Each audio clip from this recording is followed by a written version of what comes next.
할렐루야. 반갑습니다. 떡비 인사 좀 나누시죠. 반갑습니다. 감사합니다. 사랑합니다. 축복합니다.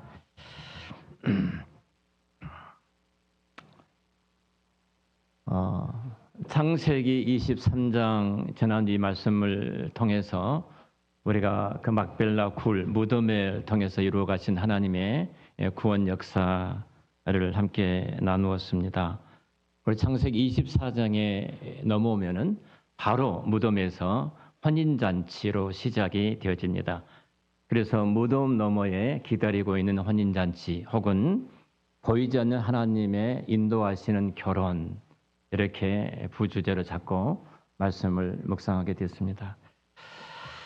우리가 이 땅을 살아갈 때 우리 인생에 있어서는 거부할 수 없는 중요한 두 가지 우리는 의식이 있습니다. 우리 잘 아는 것처럼 결혼식과 장례식이 있습니다. 일륜지 대사라고 이야기를 합니다. 장례식은 끝을 의미하죠. 결혼식은 시작을 의미합니다. 장례식은 눈물을 의미하고 눈물이 있고 결혼식은 기쁨이 있습니다.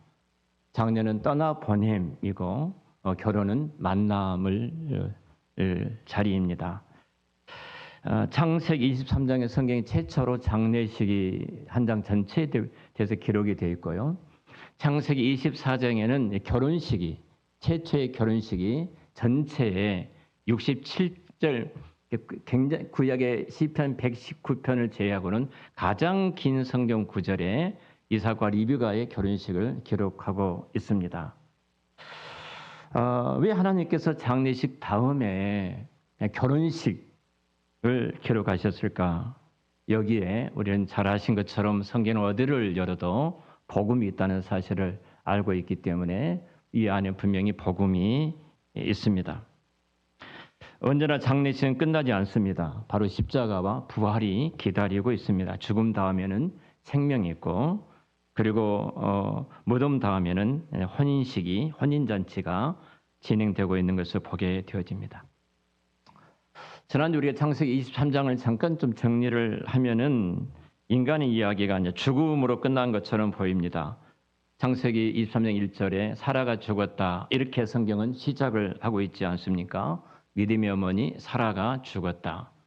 그리고 그 장례가 이제 시작이 되어지죠. 유일하게 성경의 최초로 장례 절차가 진행된 것을 보게 되어집니다. 믿음의 어머니도 죽습니다. 믿음의 아버지 아브라함도 죽고 그의 아들 이삭도 그리고 리브가도 야곱도 레아도 다 죽어 이 막벨라 굴의 장례가 치루어지죠. 우리도 예외가 아닙니다. 저와 여러분도 머지않아서 이 길을 똑같이 걸어가게 될 것입니다. 왜 그러는가? 우리는 이 본질적인 질문을 해야 됩니다. 왜 모든 인류는 죽음을 향해서 걸어가지? 그 이유는 성경은 분명하게 죄라고 말을 합니다. 에덴 동산에 하나님께서 아담과 하와에게 말씀하셨죠. 너가 먹는 날에는 정령 죽으리라. 하나님의 말씀에 불순종하게 되고 선악을 알게 하는 나무 열매를 따먹고 이제는 그와 더불어서 죽음이라는 죄와 더불어서 죽음이 함께 들어오게 됐습니다. 그래서 죽음은 자연현상이 아닙니다. 당연히 시간이 되고 기간이 차면은 다 죽게 되었지. 하나님의 창조 질서 가운데 이 죽음이 그렇게 지워지지를 않았습니다. 그래서 우리는 죽음을 자연스럽게 받아들이지를 못합니다. 그래서 우리는 죽지 않으려고 수없는 많은 방법들을 생각해 내기도 합니다. 죽음이라는 것은 인간이 하나님이 떠난 결과로 찾아온 것입니다. 그래서 거기에는 슬픔이 있고 눈물이 있고 아픔이 있고 고통이 있습니다. 그러나 저와 여러분 절망하지 않습니다. 지난주에 말씀을 봤던 것처럼 하나님은 이 장례식을 끝내지 않고 새로운 다음 장을 열어가고 계시기 때문에 그렇습니다. 새로 다음 장이 바로 오늘 본문 창세기 24장의 혼인식이 거행되고 있습니다. 우리 이걸 바라봅니다. 우리 이 길을 걸어갑니다. 그래서 무덤의 이야기로 끝나지 않았다는 겁니다. 우리는 끝이라고 생각하지만 하나님은 다음 장을 쓰고 계십니다. 다음을 위해서 하나님은 준비하고 계셨습니다. 다음을 위해서 새로운 세대를 준비하고 계셨습니다. 23장에 22장에 리브가가 등장하지 않습니까? 장례 절차 바로 전에 그 리브가가 결혼식의 주인공으로 등장을 하게 되어집니다. 우리 인생 가운데도 마찬가지입니다. 항상 다음 장이 있습니다. 다음 장. 하나님은 그 장을 항상 준비하고 계신 줄로 믿습니다. 하나님 이 구속사를, 이 구원 역사를 이루어가는데 놀라운 한 가지 방법이 있습니다. 신학적으로 그 단어를 섭리라고 말합니다. 섭리라는 이 단어를 갖고 하나님은 그 일을 이루어가세요. 창세기 24장을 보면은 어찌 보면은 매우 놀라운 사실 하나를 발견하게 됩니다. 하나님이 직접적으로 말씀하신 것이 단 한 구절도, 한 단어도 등장하지를 않습니다. 천사가 나타나지도 않습니다. 여호와의 사자가 등장하지도 않습니다. 홍해가 갈라지는 기적도 없고, 그리고 불과 구름 기둥으로 이 백성을 인도하는 기적적인 현상도 없습니다. 근데 이 장을 다 읽고 나면은 놀라운 것은 이겁니다.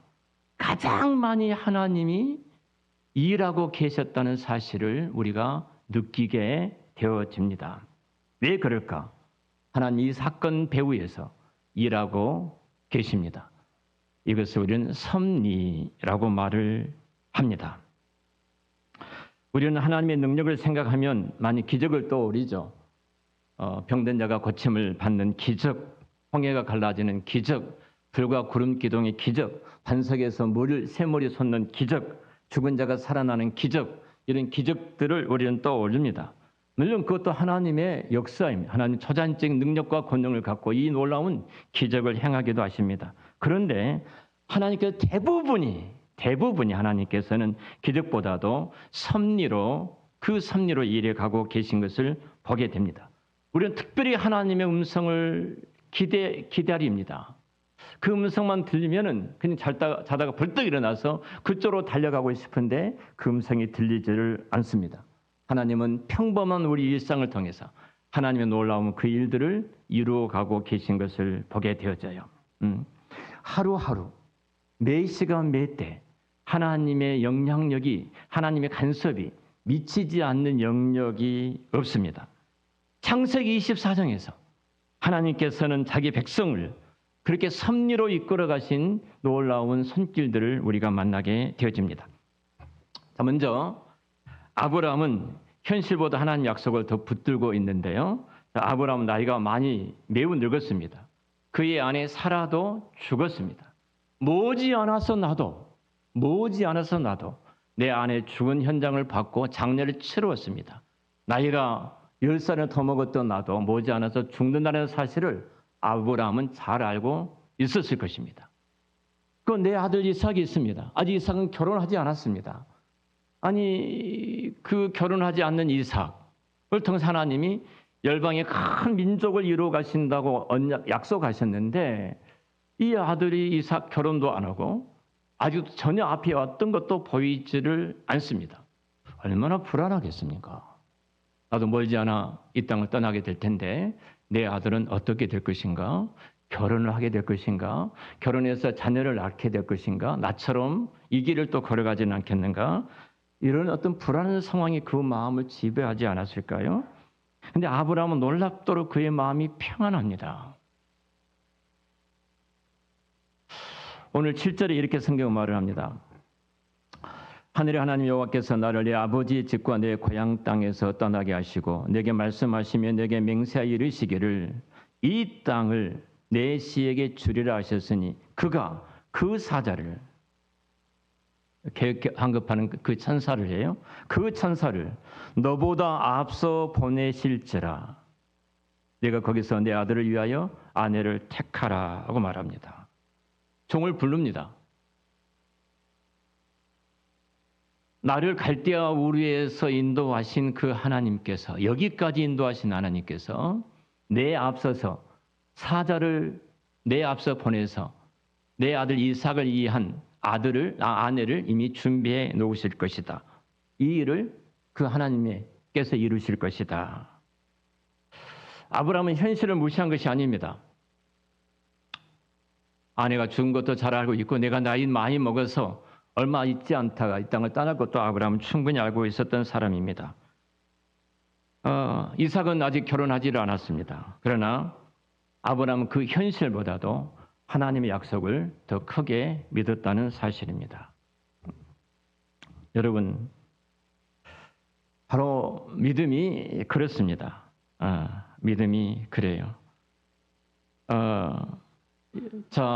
우리가 하나님의 섭리를, 참새 한 마리도 하나님 허락 없이는 떨어질 수 없다는 그 진리를 믿는 그리스도인이라면 시간과 때와 환경과 모든 상황과 그 사건을 통해서 오늘 또 내 배후에서 일하고 계신 하나님을 내가 믿는다면 그 믿음을 갖고 있는 그리스도인들은 어떻게 해야 할 것인가? 이 섭리를 기다리는 그리스도인들은 어떻게 해야 될 것인가? 오늘 우리는 본문 넘어가기 전에 종에 대해서 좀 눈을 돌려봤으면 좋겠습니다. 한 종이 등장을 해 종을 불러서 아브라함이 쭉 이야기를 하지요. 이 아브라함은 충성된 종입니다. 이름은 기록되질 않았습니다. 그리고 이 아브라함의 말을 듣고 이제 움직이기를 시작을 하지요. 이런 대화가 주고받습니다. 주인님, 내가 이제 말씀하신 대로 가서 이삭의 아내를 취할 텐데 만약 그들이 따라오지 않겠다면 어떻게 하겠습니까? 그럼 내가 다시 이삭을 데리고 그곳에 갈까요? 이렇게 말을 해요. 근데 아브라함이 뭐라고 그래요? 그러지 말라. 그녀가 올 것이다. 이런 말을 해요. 근데 바보가 아닌 이상, 여러분 이거 쉬운 일입니까? 이 말을 그대로 붙들고 이 종은 떠나갑니다. 떠나간 거리가 여러분 이 지금 그 가나안에서 메소포타미아까지 약 1,100km 정도 거리가 되어집니다. 그러니까 우리 부산 제일 끝에서 백두산 정도 1,100km 정도 되는 거리입니다. 그곳의 거리를 찾아가는 것입니다. 그 낙타 10마리를 대동하고 그곳을 걸어갑니다. 수백, 1,000km가 넘는 길을 걸어가는 거예요. 이게 쉬운 일은 결코 아닐 겁니다. 여러분, 사실은 말도 안 되는 이야기 아니겠습니까? 아니, 사람을 알아야지, 사람을 봐야지. 그 여인을 만났다 할지라도 그 여인이 이곳으로 온다는 말 같습니까? 따라오겠다. 이런 남자가 있는데 같이 가자. 낯선 땅, 가보지 않는 땅, 남자 얼굴도 알지 못하고. 그 말도 안 되는 이야기가 아니겠습니까? 그것도 주인이 아니라 아버지가 아니라 종이 지금 그 일을 하고 있는 거거든요. 도무지 불가능한 일입니다. 그런데 이 종은 그대로 순종을 합니다. 그래서 구속학자들은 여기 등장했던 인물을 가지고 성삼위 하나님의 관계를 설명하신 분들도 계십니다. 어떻든 놔두고 자 이제 갑니다. 1,100km를 물어서 메소포타미아까지 도착을 합니다. 그리고 우물가에 있습니다. 우물가에 있어요. 여러분 가장 그 우물가에 있다면 무엇을 먼저 해야 되겠습니까? 저 같으면은 인터넷을 뒤지고 SNS를 뒤지고 등등을 뒤져가지고 이곳이 어떤 곳인지 어떤 사람들이 살고 있는지를 종합적으로 이렇게 찾아가지고 너 어떤 여인을 만나러 갈 것인가 그렇게 했을 것입니다. 분명히 가문을 정보를 수집했을 것이고요. 그리고 가문을 조사했을 것입니다. 또 이런저런 사람들을 만나보지 않았겠습니까? 근데 이 종이 가장 도착해서 먼저 했던 것은 기가 막힌 한 가지 일을 합니다. 오늘 성경 12절부터 14절까지인데요. 제가 이 말씀 읽겠습니다. 그가 이르되 우리 주인 아브라함의 하나님 여호와여 원하건대 오늘 나에게 순조롭게 만나게 하사 내 주인 아브라함에게 은혜를 베풀어 주옵소서. 성중 사람의 딸들이 물 기르러 나오게 싸우니 내가 우물 곁에 서 있다가 한 소녀에게 이르기를 어느 소녀가 물을 기르러 이곳에 온다면 청하건대 너는 물동이를 기울여 나로 그 물을 마시게 해달라. 그의 대답이 그래 마십시오. 내가 당신의 낙타에게도 마시게 하리라 하면 내가 마시게 하리라 물을 떠주고 내가 당신의 낙타에게도 물을 마시게 하리라 하면 그는 주께서 주의 종 이삭을 위하여 정하신 자라. 이로 말미암아 주께서 내 주인에게 은혜 베푸심을 내가 알겠습니다. 이렇게 말을 합니다. 가장 먼저 뭘 해요? 기도하고 있습니다. 기도하고 있어요. 자신의 경험을 의지하지 않습니다. 자신의 지혜도 의지하지 않습니다. 하나님의 인도하심을 구합니다. 하나님의 인도하심을 구해요. 여러분, 모든 주권이 하나님 손에 달려있다고 믿는 그리스도인들은 개혁주의 교회가 갖고 있는 가장 하나님의 결과를 알고 있는, 하나님께서 완성하신다는 그 결과를 알고 있는 그리스도인들은 그 과정 가운데 반드시 기도하는 자리에, 항상 기도의 사람들이 그 자리에 있었습니다. 여러분, 우리는 하나님 절대적인 주권을 믿습니다. 내가 가게를 합니다. 오늘 한 사람을 그 시간에 내가 있는 그때 그분이 우리 가게에 방문해서 물건을 사가는 것, 그 하나님의 손길이고 하나님 역사하심 우리는 믿습니다. 이 절대적인 주권을 믿는 우리들은 동시에 기도의 절대적인 필요성도 믿는 자들입니다. 왜 그러냐면 하나님이 결과뿐만 아니라 그 과정도 정하셨어요. 그래 하나님이 기도를 통해서 일해가고 계세요. 어떤 분은 이런 말을 합니다. 목사님, 하나님이 다 정해 놓으셨는데 굳이 기도할 필요가 있겠습니까? 하나님이 결정해 놓으셨는데, 그런데 성경은 반대로 말을 합니다. 하나님이 일하시기 때문에 너는 기도하라는 거예요. 너의 기도를 통해서, 그 기도를 통해서 내가 그 일들을, 그 과정 가운데 그 기도를 두시고 그 결과를 이루어 내신다는 거예요.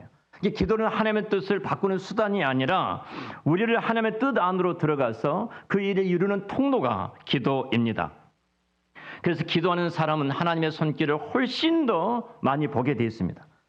기도하는 사람, 우연처럼 보이는 사건 속에서도 하나님의 인도를 발견하게 되어집니다. 기도하는 사람은 기다릴 수 있습니다. 그래서 기도하는 사람은 하나님의 때를 신뢰할 수 있고, 그래서 이 종은 먼저 기도합니다. 그리고 하나님의 응답을 기다리고 있습니다. 자, 15절입니다. 말을 마치기도 전에, 기도를 마치기도 전에 니부가라는 한 소녀가 물동이를 어깨에 메고 나오니, 그런 아브라함의 동생 나홀의 아내 밀가의 아들 부두엘의 소생이라고 말합니다. 종이 기도를 마치자마자 바로 한 소녀가 물동이를 메고 그 우물가로 물을 기르러 옵니다. 그가 누구예요? 오늘 성경은 리브가다 말합니다. 그리고 그대로 말을 하면 자기가 기도했던 대로 이 종이 말을 합니다. 내게 좀 물을 달라. 그랬더니 그 물동이를 기울여서 물을 주고 뿐만 아니라 낙타에게도 물을 주더라. 이렇게 말을 합니다. 여러분, 이건 쉬운 일이 아닙니다.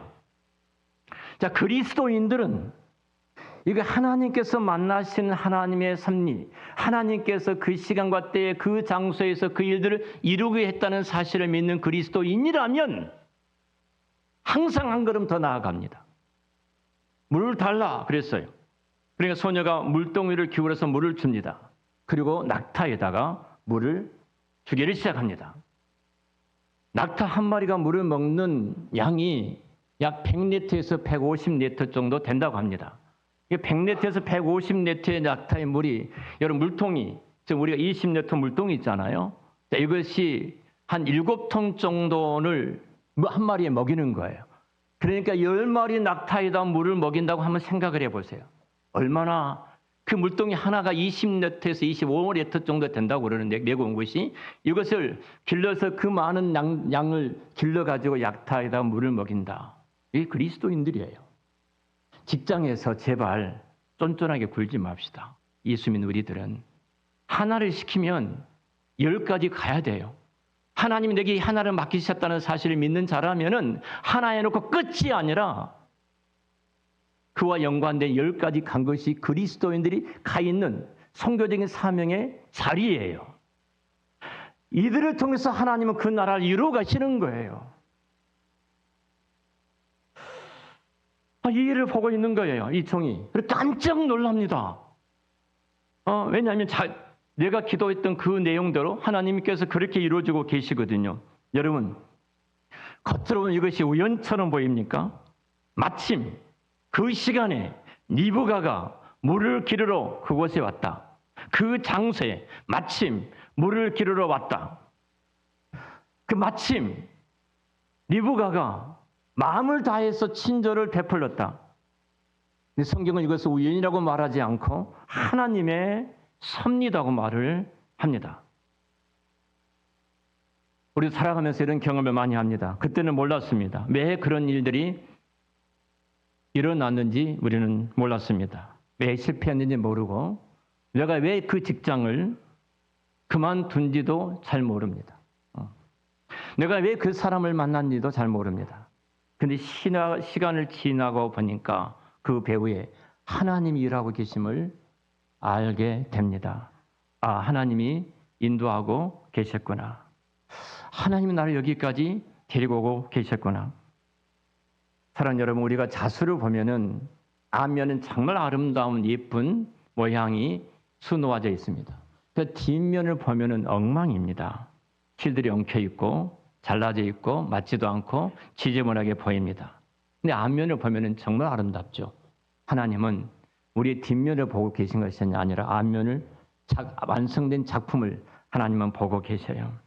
하나님은 지금 여러분의 삶에 한 땀 한 땀, 한 땀 한 땀을 지금 정확하게 시간과 장소와 때와 환경을 다 동원하셔서 엮어가고 계신 줄을 믿습니다. 하나님은 단 한 번도 실수를 하지 않으셔요. 오늘 여러분 인생 가운데 혹시 막벨라 굴에 있는 것처럼 여기 계십니까? 상실의 자리고 눈물의 자리고 아픔의 자리고 질병의 자리고 고통의 자리. 그때 여러분 그곳에서 눈을 들어 하나님을 바라보시기를 축원합니다. 무덤에서 그 이야기가 끝나질 않았어요. 하나님은 여러분의 다음 장을 지금 쓰고 계십니다. 그리고 그 마지막 장은 어린 양 혼인잔치가 준비되어 있습니다. 하나님은 무덤에서 이야기를 끝내지 않으셔요. 우리는 끝이라고 생각하지만 마지막이라고 생각하지만 사라의 무덤 너머에 리브가의 그 아름다운 결혼식이 진행되고 있습니다. 그리고 하나님의 일처럼 자기 백성들을 위해서 다음 장을 준비하고 계십니다. 종이 우물에 도착하자마자 기도했던 것처럼 여러분 우리도 그러십시다. 기도보다 앞서지 말고 어떤 일을 하든 항상 기도가 첫 번째 자리에 있기를 축원합니다. 여러분 어떤 문제를 만나면 우리는 그 문제를 먼저 생각을 하죠. 걱정을 하고 계산을 합니다. 저도 굉장히 그 부분에 빠른 사람입니다. 또 먼저 사람을 찾아가고 이 사람 저 사람 이리저리 찾아다니면서 조언을 구하기도 합니다. 근데 믿음의 사람은 먼저 하나님을 찾습니다. 그래서 기도는 마지막 수단이 아니라 첫 번째 선택이 기도인 줄로 믿습니다. 한 사람 가족 여러분 혹시 지금 어려운 일을 겪고 계십니까? 가정에 어떤 문제가 있습니까? 먼저 기도하시기를 축원합니다. 자녀의 아픔이 있습니까? 먼저 무릎을 꿇고 그 자녀를 품고 기도하시기를 축원합니다. 기도는 무능한 사람의 도피처가 아닙니다. 전능하신 하나님께 나가는 믿음의 행동입니다. 하나님은 이 기도를 통해서 우연처럼 보이지만 정확한 시간에 정확한 장소에 정확한 행동으로 겉으로 보면 정말로 우연 같은데 그러나 하나님 그 배후에서 시간과 때와 장소 모든 곳을 맞춰서 일해가신 하나님의 손길을 보게 됩니다. 우리 한 사람 가족 여러분 혹시 힘들다 참 어렵다 그렇게 한숨을 쉬면서 아파하고 계신 분들이 계실지도 모릅니다. 그런데 중요한 것은 하나님은 여러분 배후에서 지금 일하고 계신 줄 믿습니다. 하나님은 우리에게 GPS처럼 목적지만 알려주신 분이 아니에요. 하나님은 직접 운전하고 계십니다. 우리가 길을 잘못 드는 것 같아도 하나님은 결국 그 목적지로 저와 여러분을 이끌어 오셔서 우리가 여기에 있지 않습니까? 여러분 이제는 우리가 눈을 열고 세상 사람들이 우연이라고 말하는 그 배후에 일하신 하나님의 손길을 보고 기대하고 그 하나님과 동행하심으로 오늘 가장 아름다운 혼인잔치의 시작이 여러분들의 그 혼인의 영광이, 혼인의 기쁨이 있기를 우리 주의 이름으로 축원합니다.